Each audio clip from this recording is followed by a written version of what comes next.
Okay, welcome everyone to tonight's International AY. My name is Garfield Bailey. I'm going to be your host for tonight. Today we're going to be talking about a very interesting topic, which is youth in the church, and how do we keep our youth in the church and make sure that we keep those numbers growing up and up and up. So I guess we can start off by welcoming everybody on the panel. I'll start with my left here. Hello. Sorry, name and age. For all those who don't know. Awesome, welcome. Hi, my name is Amy Dyer. Welcome. Hi, my name is Tiffany Barrow. My name is Tegan Smart Blake. And I'm Aaron Manswell.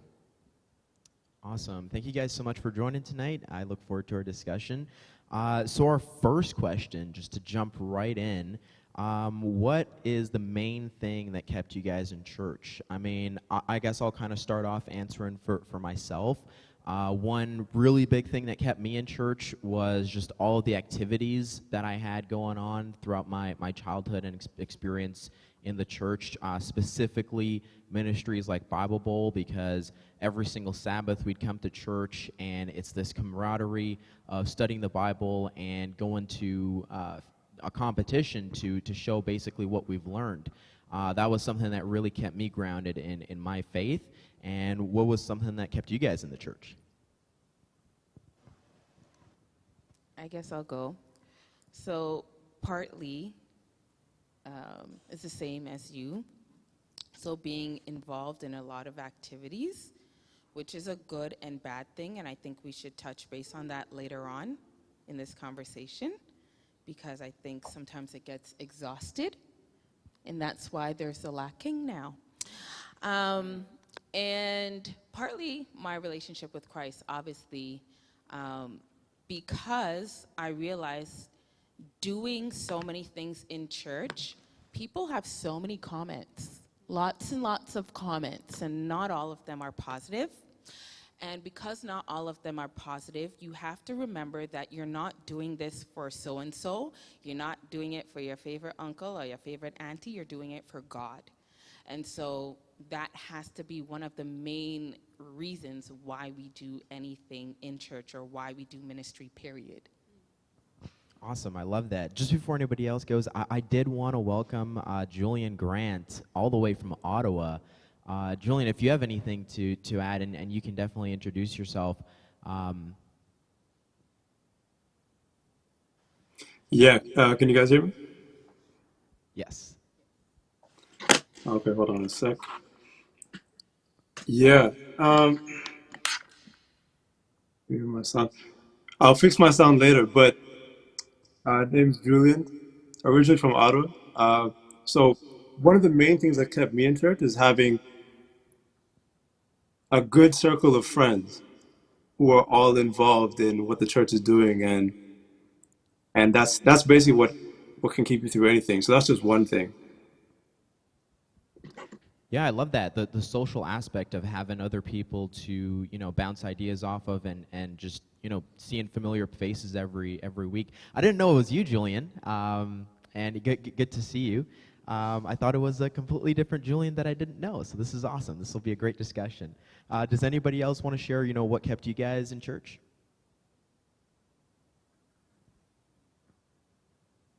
I was going to say the same thing as Julian.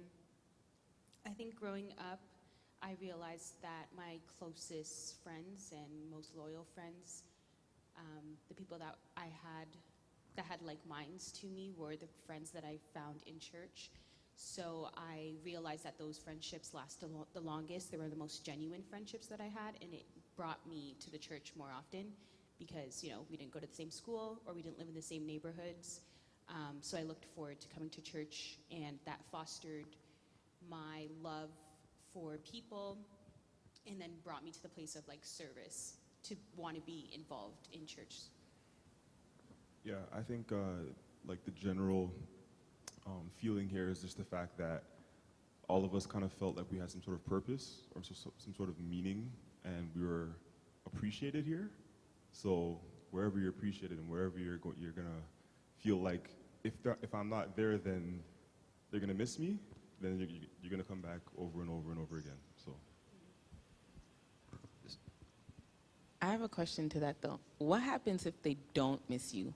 Because we are at Apple Creek, and Apple Creek has a lot of members, and I find you can easily get missed if you are not exactly known, or you don't get a chance to do things often. You may be missed. So how does that work?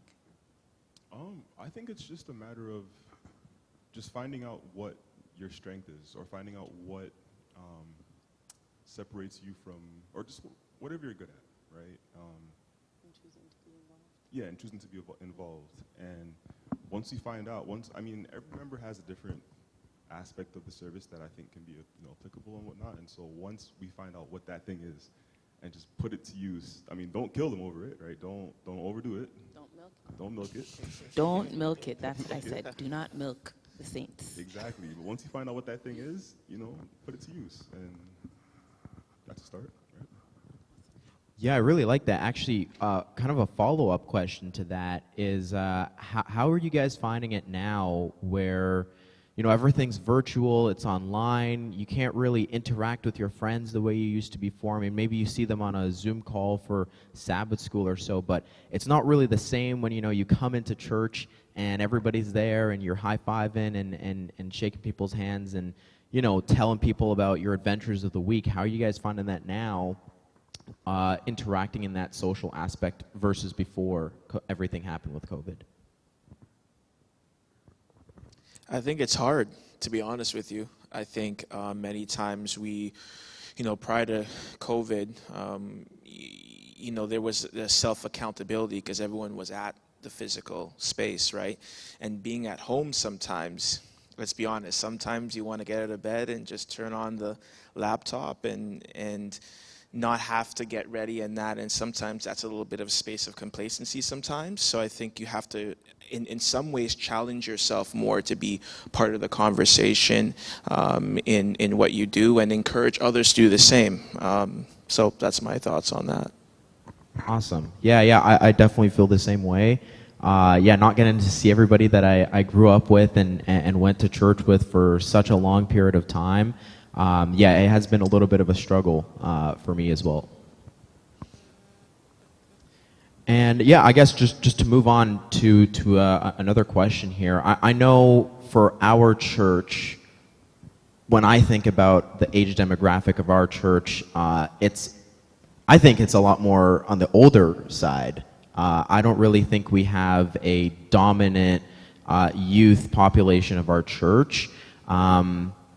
How do you guys feel about that? Like, would you prefer going to church with a lot more younger people? Do you like being in a church where there's kind of this mix of, the older generation and the younger generation, and I guess us?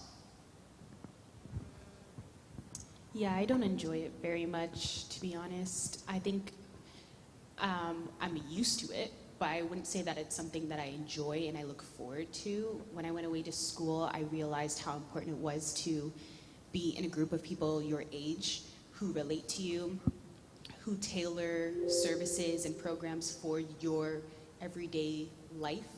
I think there are benefits and cons to it, right? Like sometimes I think of the church as a place for many services. So it's those places where for some of us, we might not have access at our schools to learn like soundboards and to learn instruments and to do all these different things.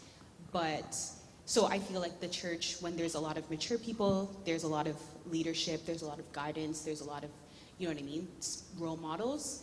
But then on the flip side, I don't feel like I relate to a lot of the programs that are put on. I don't feel like I relate to sometimes the sermons. I find myself in this period of COVID, like tuning into other churches and finding what fits my current lifestyle and where I'm going. But at the same time, because my church family is here, I still want to be included in what's happening at the Creek. So I don't know if as I get older, I'll feel differently about it, but right now, it's not really the best feeling. At least in my specific demographic, like in early 20s to like mid 20s, there's not a lot of us. There might be a lot of 30 pluses and teenagers, but there's not a lot of 20s in our church. Yeah, I definitely understand what you mean by that. Yeah, so I'm with Tegan in that I do feel like it's necessary to have that demographic that you can identify with. And I do think it's also necessary to have that older, more experienced demographic, because you need that, right? You need that balance, you need that knowledge, you need that wisdom. I'm gonna kind of put it more in a, let's say like for sports, like in sports, in professional sports, right? We have a team, right? And then we have the general manager and this, that, whatever. The general manager, from time to time, will find a way to phase out or try and bring in younger talent as much as possible, right? Because they're the ones that have all the athletics, right? They're younger, they're quicker, they have the stamina, they have maybe even more ideas, right? Different ways of playing the game. They just have more ability, and they just know what's going on, and they're just more in tune with just the way the game is being played at that point. At that time. Right, at that point in time.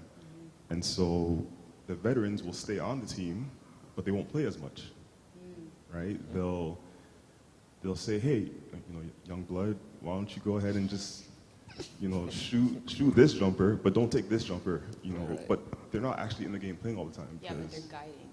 But they're guiding, and they're on the sideline, they're guiding. I kind of see, you see where I'm going with this, right?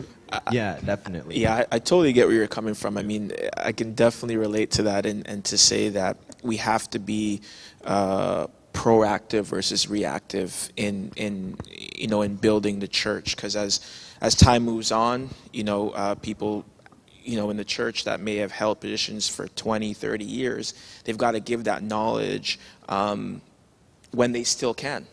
I think if anything, COVID has taught us that we can't take for granted next week and next month and next year. We have to really have a more proactive approach in the way in which we educate from generation to generation. And I think that's something that is lacking in every church. Yeah, I agree that I'm going to go with that mixed batter. That's what we need. I think that, as Aaron was speaking about having the older members on the sidelines giving advice, I think that's great. I'm going to bring this home to Apple Creek. I think we're stuck. Yep. We're stuck because we want to bring in, new talent. My Lord, help me to speak right now. We want to bring in the new talent. We want the youth out there. We want the youth to come and put on the programs. However, the space is being occupied. Yes. My Lord. Yes. Where's Joel with this piano here? Yeah, The space is being occupied. And that is a problem. And so there's no way to now bring in the new talent, because the advice from the older folks is golden, because we need the fundamentals, we need the basics. That's how we can run the team. However, you also don't have the stamina. You don't have it. When they want to have 1,000 programs on the Saturday, you don't have it. And the other thing, what he said is what I think Akeem was leading forward towards, is like, we're now in a stage where you need our mind power. You need our ideas. COVID was a good, exactly, COVID was a great example. Yep. My Lord, COVID was a very good example. You can preach it how you feel it. What is going on with the technology? Do you know how to operate Zoom? When I'm hearing the pots and the pans in the background. Wow. So I think we need to have a fair share of everyone in the pot, but now you just give advice, because we know and we understand. I would not say to get rid of the older folks, because I think they have such a special place. Because church is a hospital, it's here for everyone. It's not just here for the young children or the youth. It's here for the young adults. It's here for the adults. It's here for the seniors. And we have to be able to cater to everyone, right? So we're kind of stuck. Pray to God that we will be unstuck in 2021. Put that on your prayer list. Yeah, definitely. And actually, Julian, I mean, I don't really know the age demographic of your church, but what advice would you have for, you know, making sure that the youth can be included and brought to the front of the programs and all the activities that go on in the church? All right, you guys can hear me, right? Yeah. Okay. I mean, from my home church back in Ottawa, there was a lot of things that developed over the years because, say, like the population back home is about a third older folks, a third middle-aged families with kids, and then a third youth, right? So it's a healthy balance in recent years. So what had to happen was that you have to build relationships with everyone in the church. There was what I saw for me is that because I was involved in, say, like audiovisual from I was about 16, we always made sure that you passed the torch. Because if you, like you were saying, if you don't pass the torch, like the same person will be doing it forever, and like they'll think they're the only person who can do this, right? So what we always made sure of is like I was mentored by somebody. One of my older friends, who's not even that much older, they're like in their late 30s. He mentored me enough that I took the reins. I became deputy AV leader a few years ago before I came to Toronto, right? So, but then I also was passing for the guys younger than me all the time. So because that went smoothly, the ball keeps rolling. And like, I'm back home in Ottawa right now, but you guys know, those of you who know me, I'm in Toronto now, but the younger guys now, they can just continue what I was doing and like, I can just relax. And I'm like retired somewhere. So like the key thing is to always keep passing the torch and keep training people while you're still doing the position. Awesome. Yeah, I love that. And yeah, I mean, I think that's great that your church has, you know, a healthy mix of, you know, each age demographic. And I love the point that you brought out there of having a mentor where, you know, they kind of stepped aside to let you control what was going on later on. So I know we have some international comments and views that were out there, so I just wanted to give them a voice now. Hi, happy Sabbath and greetings from Orlando, Florida. It's so great to be able to do this little presentation here. I think I have a unique perspective because I'm actually Canadian from Hamilton, Ontario, now living in Orlando. So I've got to see the churches in two different countries.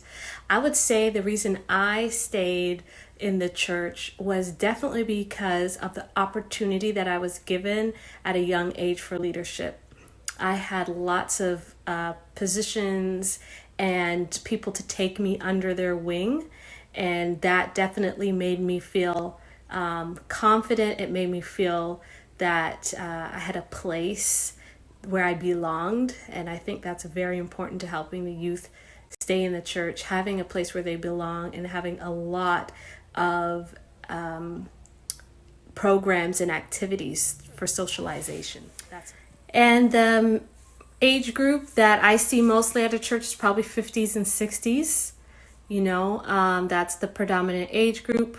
How can they work with the young people? They have to be a mentor, people who are mentors to our young people, and also giving them a chance. I mean, why is it only on Children's Day that children get to go on the rostrum? Why not every Sabbath? there's children partaking. So that's what I think. And again, just for the longevity of the church and for the different age groups to work together, again, mentorship and also activities that foster communication and a sense of community. Thank you. Have a great day.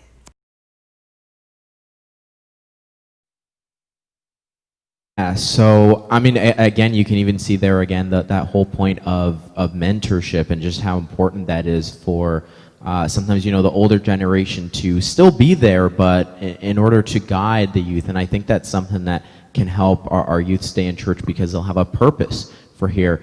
Now, Amy, quick question. What advice would you give to your younger self about, you know, your spiritual growth and your spiritual journey? Or any young person?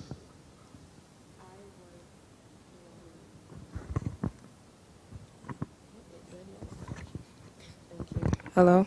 All right. I would encourage myself, my younger self, or any young person to establish your own relationship with God and to get to know God for yourself, not to rely on the church's sometimes faulty portrayals of, not to rely on the church's or your parents or anybody else's sometimes faulty portrayals of who Jesus is. And with that being said, I have found myself in a place now where I'm having to unlearn everything that I once was taught about Jesus Christ. Wow. And, you know, anything relating to religion. And it can be daunting, but at the same time, you have to want to be kept in order to stay. Yeah. Wow. Totally get that. Drop Honestly, that mic. that's very much so. It's a two-way street. You know, we have a responsibility on either end of that line, and the fact that you can be very transparent, I can completely say that I am 100% with you on that. Yeah, so I mean, is this, like, do you guys think this is a global thing, or is this just a North American thing where, you know, there's less youth in positions of being able to do things every single week in the church? Is this something that you think happens on a global scale? Oh, for sure. Why do you say? Why do you say? I just think it comes with the generation too, right? I just think. And the culture. Yeah, the culture. And the culture. It's just a different generation. The way things were done for church in the last generation is not the same way it's going to be going forward. Facts. You said Right. it can't be the same way. Right. Yeah, it cannot, because the world is changing, right? So you have to change with the world. Oh, I yeah, you know what I mean with that. Yeah, sorry, I just want to clarify on that. Yeah, what you mean by that in terms of change with the times, With the not times, necessarily not with the conform world. to the world, For but sure. to change with how, like with Zoom calls Yeah. and that sort of thing. Yeah, yes, you got to yes, know yes. what's going on in order to cater to, right? And I think sometimes we're stuck in our bubble that we don't know how to cater to, and that's why we're kind of stuck. We're I still think stuck. Also, too, to Amy's point, now that we are not in our routine of coming to church and attending this and attending that, it's stretched us to really be self-reflective and see what our relationship is with God. And I think we were very performative, or at least I could say for myself, I was very performative 100%. before, because I felt like I was a person who people saw who was comfortable at church, and I was willing to serve in other capacities, but that doesn't mean that my relationship with God was necessarily strong all those moments, or genuine, and it wasn't transactional. But once you've experienced life and you really build that relationship with God for yourself, I think your idea of what church should be too is now reimagined. And I think now, especially more than ever, church to me has become a community and less of a building and less of procedures and all that stuff, because I realize that, like, the small Zoom meetings that I might attend, or sometimes the IG lives that I'm in, or sometimes me tuning into a recording on YouTube by myself in my room, is church. So I think because of those things, I challenge other people to do that for themselves, to be really introspective. And it is important to be willing to accept advice and be willing to change and to allow the Holy Spirit to stretch you to who He wants you to be. Because that's when you actually get to see and experience God for yourself.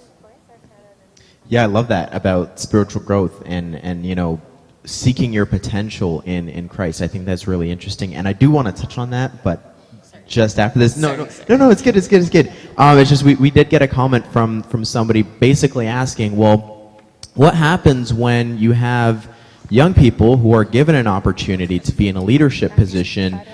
They're being mentored and guided and vetted for this leadership position, whatever board it's on or what it may be, but then they kind of drop the ball. They don't show up. They're not there. Is it because we're just lazy as millennials? What is it? Why does that happen sometimes? If we were lazy as millennials, we wouldn't have Zoom.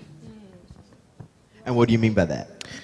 I mean, again, to Tegan's point, but also Tiffany's point, we have a young, fresh mind. And I think our way of looking forward and our way of doing things, it might not necessarily be the same way that the generation before us may have done it, but ultimately sometimes there's one way to get to your destination.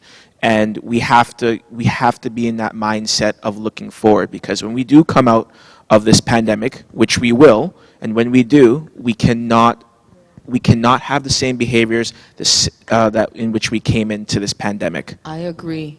I will be the first to say, and you can quote and record, I will not come back to a church that is functioning the same way. I'm putting my mic down.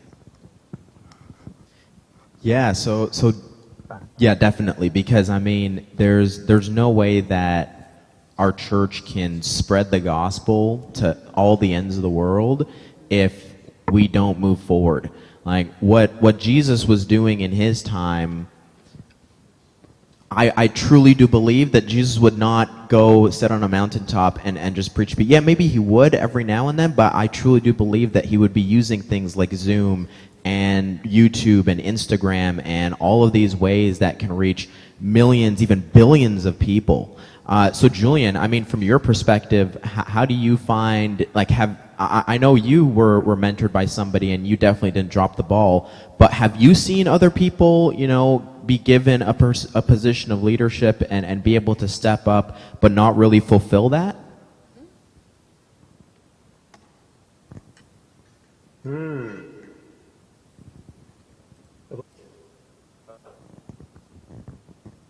Maybe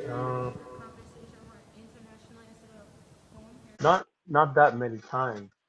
I think what I find more actually is that we can talk a whole lot about oh, we need to change this, change that. But I know there are some people in the church who, some of them say, like, community service, for instance, and they go collect food for the homeless. Like, they do the real stuff. We're not talking about just you know sitting pretty in church and doing your little role.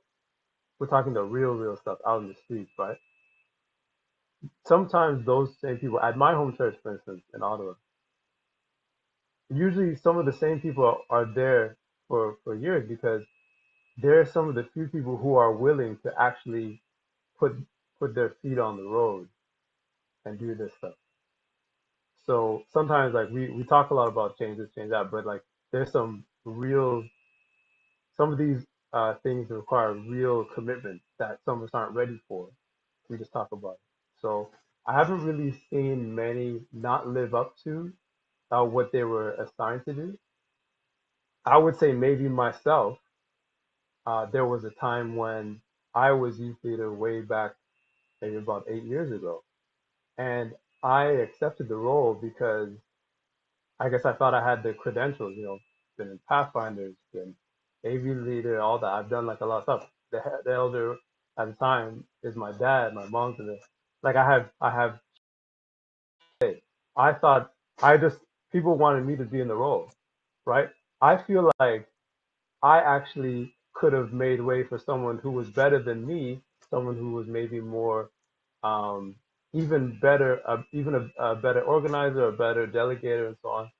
So I did what I could, but I always think like, maybe I got too full of myself, and other people also just believe in me as well. But maybe there was someone else who was better for that role. So the years after, I went to being the deputy instead, and one of my other friends took on the leader role, and they enhanced what we were already doing. But I feel like I have actually been the one to not live up to what the role required. Now I'm just being 100% with that. But I played my part, and God used it anyway. So. Oh, you didn't necessarily feel fully suited for it in terms of you felt that there may have been other people who could have done an even further, job. You were still able to fulfill what you were there to do. And so I have another question for the panel. I mean, I know we talked about, especially with the sports analogy, the older teammates, they would kind of get less playing time, but they would still be there to instruct the younger generation on, okay, take this shot, or you should position yourself here to do it this way because da da da da da.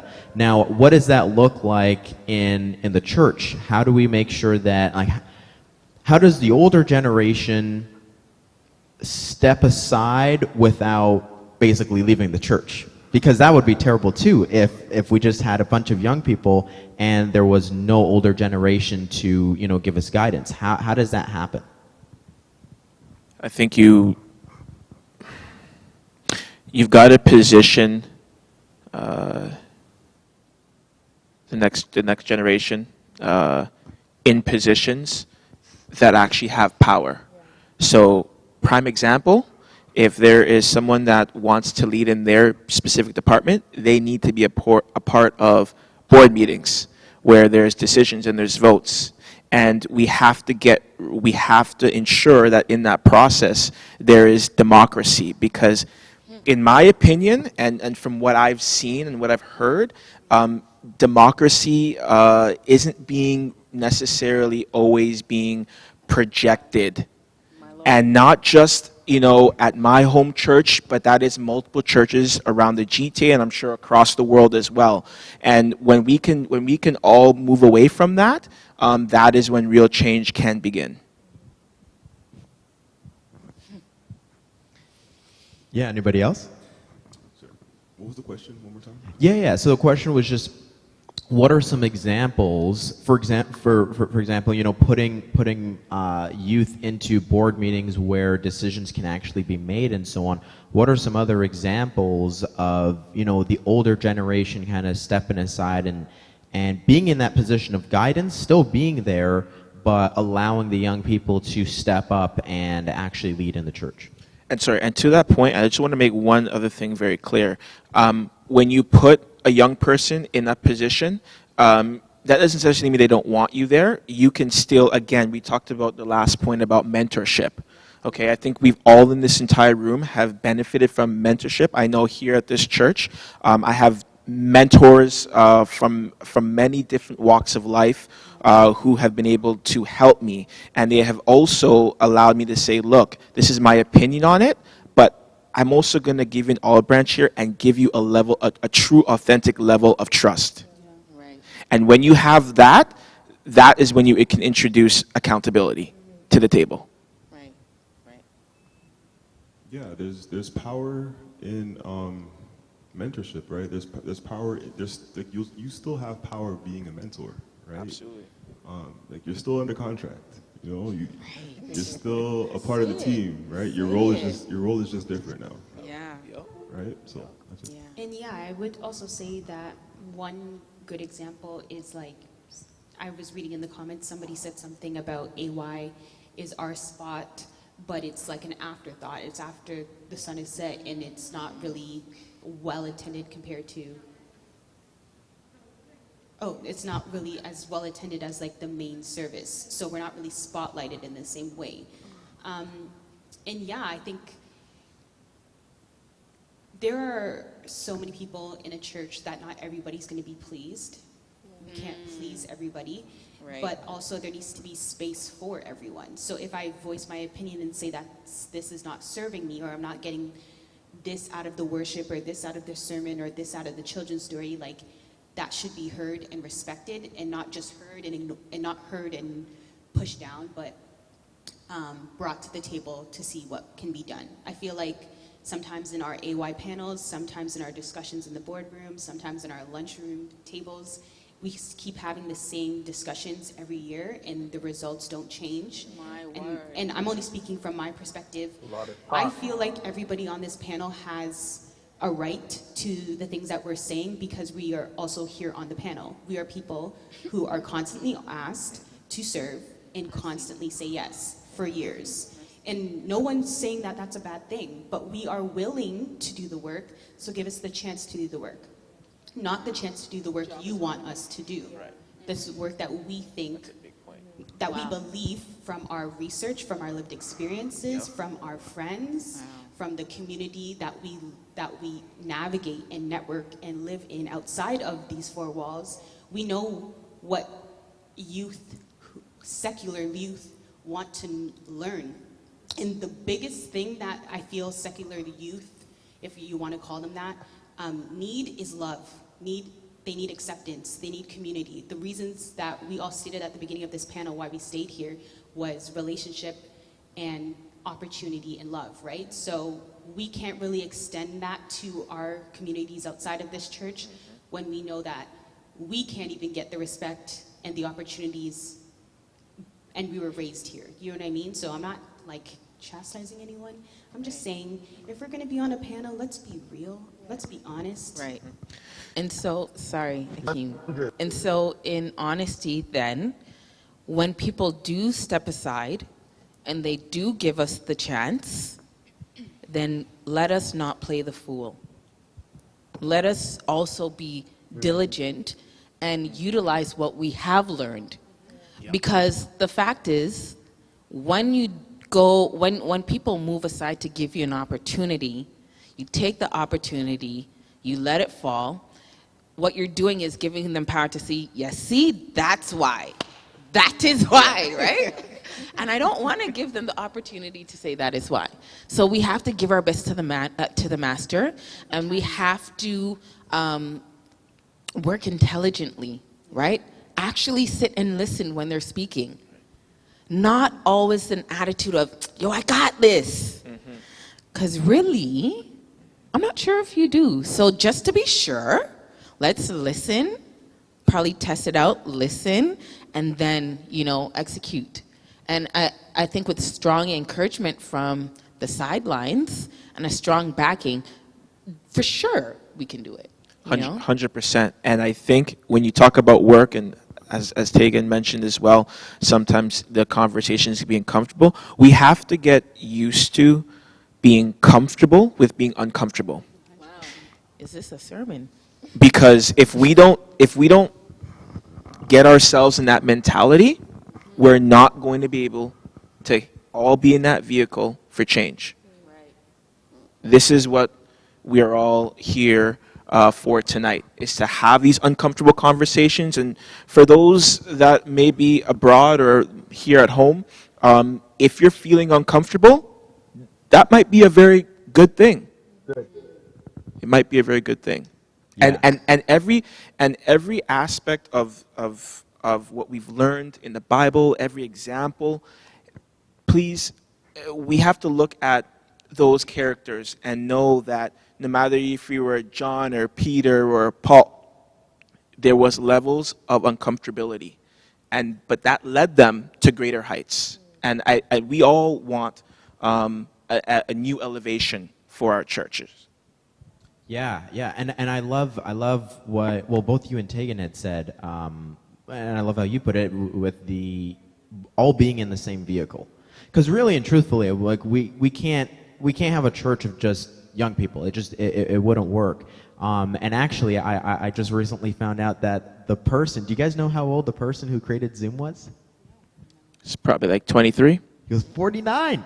Wow, 49. Look at that. Isn't that insane? So yeah, I think it is really true that we do need each other, and that we can't do this alone.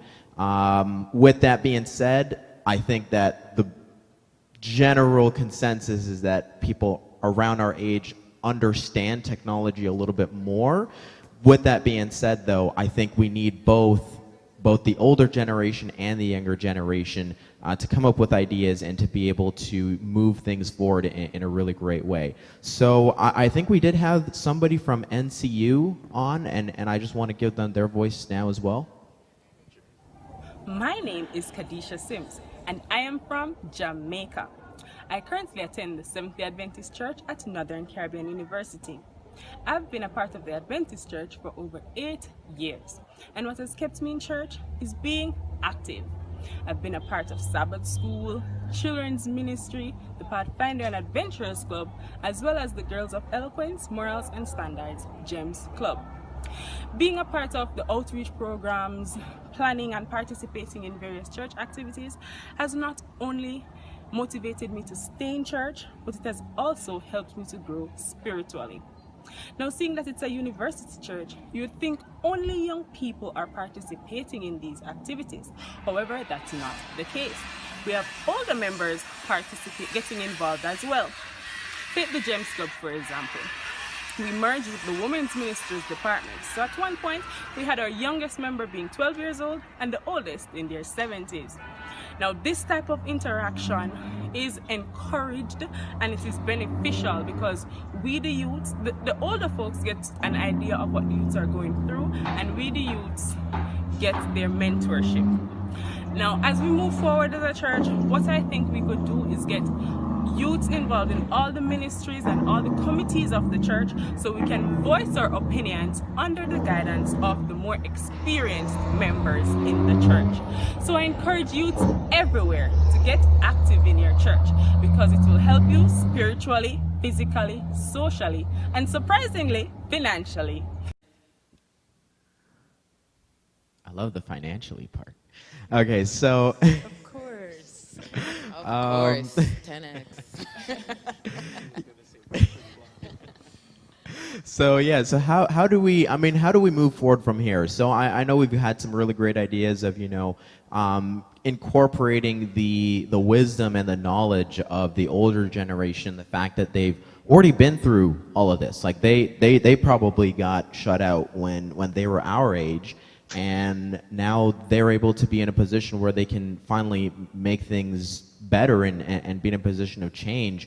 Personally, I wouldn't want to give that up if I was in that position. So how do we make sure that there's a symbiosis instead of like a struggle for power between both sides? How do we make sure that there is we can work together, and it's not just the youth against the older generation and the older generation against the youth? How do we make sure that we're all in the same vehicle together and we're not trying to kick each other outside the vehicle?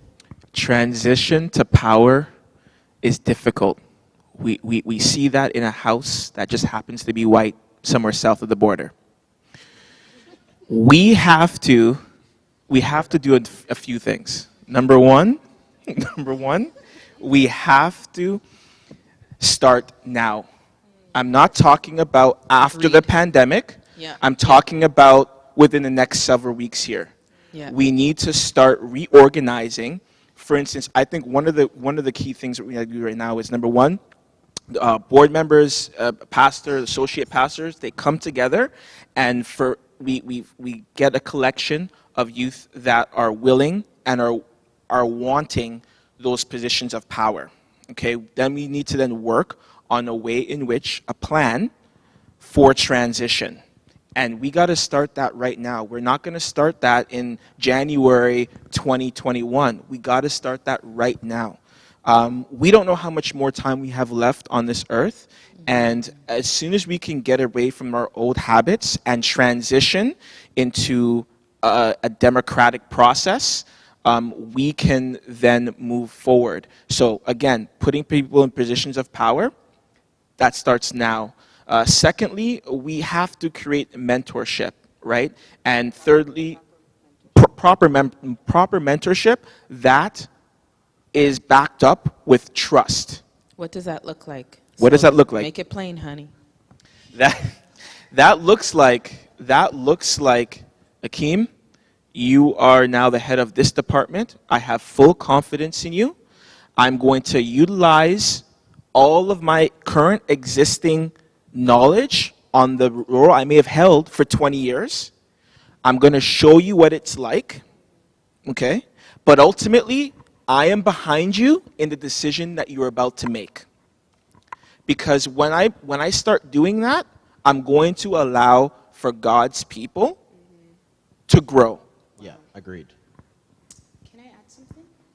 I would also say that it starts with relationship. Sorry that I'm saying it again, but I think it's so important. I think we didn't get to touch on it, but I feel like this conversation is kind of missing a piece because we're talking about why people leave the church and none of us have left the church. So that perspective is not really included in this discussion. So that's kind of my point before, where it's like we keep having these conversations, but the outcomes don't really, they all end the same way, and it always feels like I want to have more deeper conversations because I don't get that other perspective. And I think it's the relationship piece. We keep calling on the same people to do the same work because those people say yes. So we're not stretching, we're not being innovative, we're not changing to the times because those same people who always say yes don't really have time to be innovative because, you know what I mean? Like, we're saying yes, but we also know we're saying yes to what this auntie and this uncle wants me to do. My Lord. Not to what I would like to bring to the table. So because of that, I feel like the biggest piece is relationship, because without relationship, you won't be able to find out who is in the church right now, who is overlooked, who has a talent that we're not using, who would like to lead in a place that we can't lead. So if you don't have the relationship, we can't have change. So just on a practical level, like, is there like a meeting or something happening after this, like, to just like hash out all these action plan wise? Is there a meeting happening or something after that? And if not, when can we plan it? Yeah. And if not, Yeah, because Yeah. we set the place afire today. I know. So I think that's a great idea to have a meeting and really put all the thoughts and all the comments that were in there. I wish I was reading them. All those comments, we cannot let that go by. Because then we're going to have the same exact fire presentation and no outcome. So as if Aaron you're has said. interested in change in this church, Apple Creek, or any church, please leave your comments down below. Let us know what you need. Let us know if you have someone that you think would be great for any position. Recommend them first with their consent, and just give us ideas, because we're not the face of Apple Creek. We're such a big church, and we're not the face of Or any other churches any around the other world. church around Right. the world. But we do want change, and we want to be a part of it as long as people are willing to be a part of it with us. Awesome. Just a quick Yeah, Julian? comment. So, because I've seen, so back in my home church in Ottawa, we actually achieved those things. And because we had more youth discussion groups, but we had adults in there too, like especially we built relationships we never thought we'd had between generations. And that actually organically led to some of my other peers, young elders. There's a few of them, like early 30s, late 20s. They're elders now because the organic relationship was created overall. And it was easy. We're talking about putting people in positions. Once that relationship was really, there was a good synergy across all, like most age groups in the church. It was easy because then Sister so-and-so knows that, young brother so-and-so is good at this. And it's easy. There's no power struggle. Like, you guys sound like you're staging a coup or something. But there was no real power struggle. It was like, they've proven themselves, and because the relationship, and we had a lot of different events, retreats, you name it. We had like a lot of retreats in the last decade. The discussions about real issues, real authentic, transparent discussions, because everybody has their walls up at church, right? That led to everything you guys are talking about. So I can see, I've seen it work. So just to say that. Yeah, I love that. Thank you, Julian, and it's good to see you again as always. Yeah, so I think that creating an action plan going forward from this is very important. I hear that there are actually churches out there where for an entire month the youth are in charge of leading the worship service, where there's an entire board change and the youth are the ones leading the board. So who knows, maybe that's something that we can implement in the month of January, or have like an entire youth month. But thank you everybody for joining in and tuning into this discussion. I think it was a phenomenal discussion, and I look forward to the next AY. Definitely join us next week. Not exactly sure what the topic will be, but I'm sure that will be posted somewhere. So thanks again for everybody joining in, and thank you for all the panelists. Over to you, Pastor.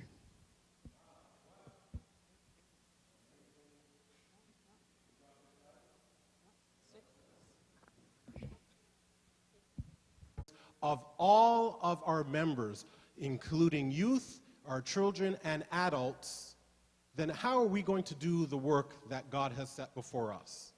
So we have to make the sacrifice. We have to listen, and we have to make changes, but we also have to follow God's principle.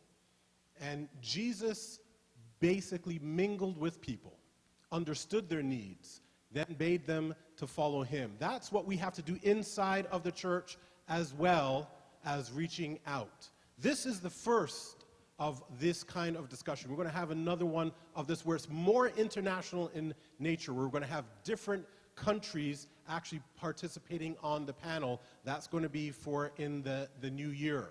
So take what you've heard, consider it, and reflect. How do we move forward with all of our groups? It's been quite a program, and we're really glad that you joined us here tonight. I encourage you to come back next week, same time, 5 p.m. We're going to be speaking about COVID. We're actually going to have Dr. David Burt, who's an immunologist, and he will be discussing everything from the vaccine to some of the myths that we've been hearing around COVID. So join us for that. But tonight we're going to end with a word of prayer from one of our AY leaders, Gabby. So thank you for joining us, and again, we look forward to seeing you very soon.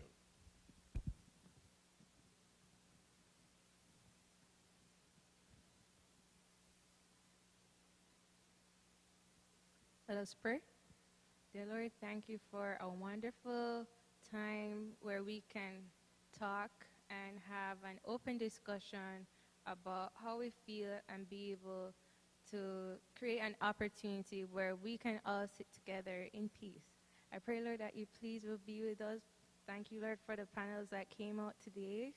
I pray, Lord, that as we start a new week, Lord, knowing these ideas, help us, Lord, to think about peace and focus on love and how we can be able to not just look at where we are now, but where we are heading, which is ultimately heaven. So I ask, Lord, that you please will be with us, be with the viewers, the commentators online. Please bless them. I pray, Lord, that as we start this new ministry of trying to decrease the gap that we have in our church and continue to keep the young people here and bring more young people in our pews, Lord, I pray, Lord, that you just open doors for us and continue to bless us. In your name, Lord, I pray, amen.